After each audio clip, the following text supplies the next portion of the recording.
Archaeology has revealed the artifacts they have left behind.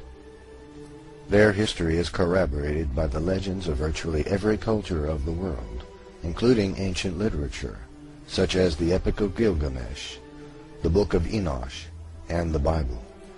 The Inuit Eskimo tribe knew them as the Tuniat. That very same tribe of giants was known to the Norse as the Skraeling. Many people of Western Asia and throughout Europe knew them as the Scythians, who had at one point bested Rome in battle and were said to have been so tall that their feet came close to the ground when sitting on a horse. The ancient Hebrews knew them as Amorites and Canaanites.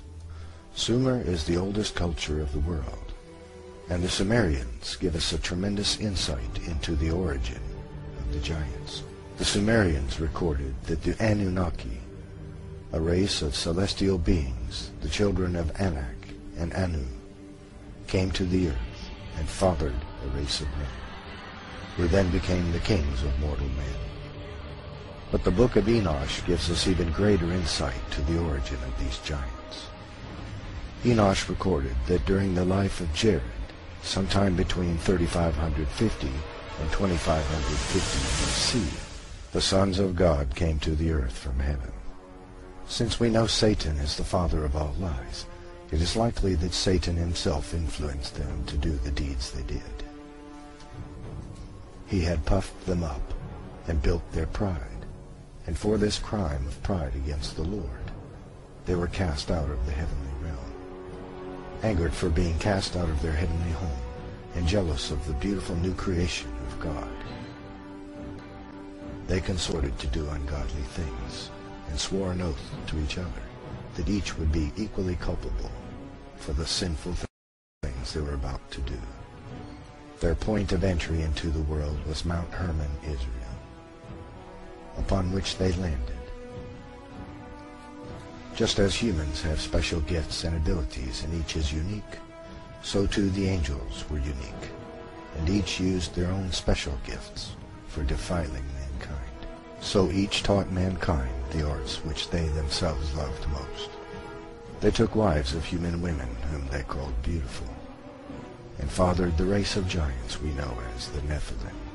Azazel was a lover of metals, and taught men to make swords and knives and shields and breastplates, and made them known to the metals of the earth, and the art of working them, and bracelets and ornaments, and the use of antimony, and the beading of the eyelids, and all manner of costly stones, and the coloring of tinctures.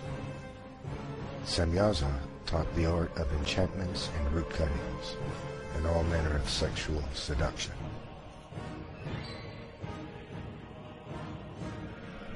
Amaros taught the art of sexual lust. Barakijal taught astrology. Kokabel taught the constellations.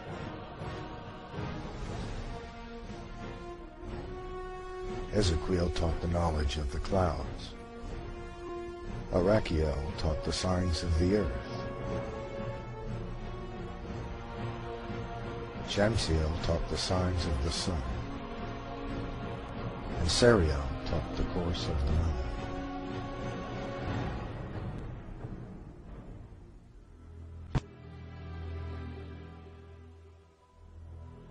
Not only did the angels sin against man, they sinned against animals as well. It is believed this means that they genetically engineered new kinds of creatures by mixing the genes of different kinds to create the mythological creatures of old. The corruption the angels had wrought upon the earth was so great that God decided to destroy both man and beast. So God commanded Noah, a man who was righteous and whose genes had not been affected by the work of the angels, to build an ark with which he would save the animals and mankind. But this was only half the story. The angels came and did their dirty deeds again, and created a second race of giants that filled the earth. This image depicts a Babylonian king, so large that he holds a lion in his arms like a man might hold a house cat. He also has 6 fingers and toes, which was common to some of the tribes of giants born after the flood, and is the result of a duplicate gene, an error, if you will, in the genetic tinkering of the Nephilim. There are a great many artifacts left behind by the Nephilim, including footprints which have been found in several places around the world. Skeletons of humans exceeding 16 feet in height have been found in Native American burial mounds and other places around the world.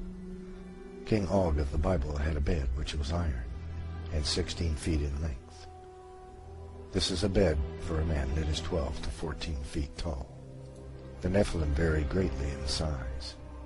Many Native American legends tell of men which were 25 to 35 feet tall and capable of throwing a bison over their shoulder and walking off with it. Most of these artifacts have been swept up by the National Geographic Society, and most notably by the Smithsonian Institute, in an effort to hide the legitimacy of the Bible from the world. The angels cast out of heaven brought a technological explosion to the world. And likewise, their children, the Nephilim, also brought a technological explosion around the world after the Noachian flood. All within a couple of 100 years, great civilizations arose everywhere around the world. The Egyptians, the Chinese, the Sumerians, the Babylonians, the Mesopotamians, the Native American cultures all arose approximately the same time. This explosion of knowledge was due to the Nephilim, who acquired this great knowledge from their forefathers, the angels cast from heaven. And at that time, the Nephilim created monumental statues and buildings all around the world as well, carving stones weighing up to 3,000 tons with mathematical precision. Stones so heavy and large we are incapable of moving them with modern equipment to this very day. Many like to believe that the giant statuary all around the world and all of the cultures of the world is merely an exaggeration of the kingship. This is false, however. They are actual depictions of the true sizes of men. Native American statues, for example, often depict the angels which were cast from heaven. The same is true in Babylonia, Sumeria, Egypt, and other cultures. This modern example of a Native American totem pole depicts an angel cast from heaven, fathering a Nephilim child. This chart shows us the great size of ancient giants. At the far left we see a normal man of 6 feet height, and at the far right a man of 36 feet in height. It also shows us how common the various giants were in their height. For example, it was most common for a giant to be approximately 15 to 16 feet tall. The next most common was approximately 8.5 feet, and so on to 36 feet. There is becoming a general consensus amongst historians that the most common tribe of giants in the world were the Kurgan. This statue in Russia depicts a Kurgan warrior approximately 25 feet tall. The Kurgan were the largest tribe of giants in the world. They originated in southern Russia and encompassed the entire world. The Kurgan had been genetically traced around the world with haplogroup X1 and haplogroup X2 genes. During World War II, the Nazis attempted to recreate the Kurgan by genetic engineering. There were giants in the earth in those days and after that, as these Danish axe heads clearly demonstrate, for it would take a man at least 15 to 20 feet tall to swing an axe with a head that weighs between 150 and 200 pounds.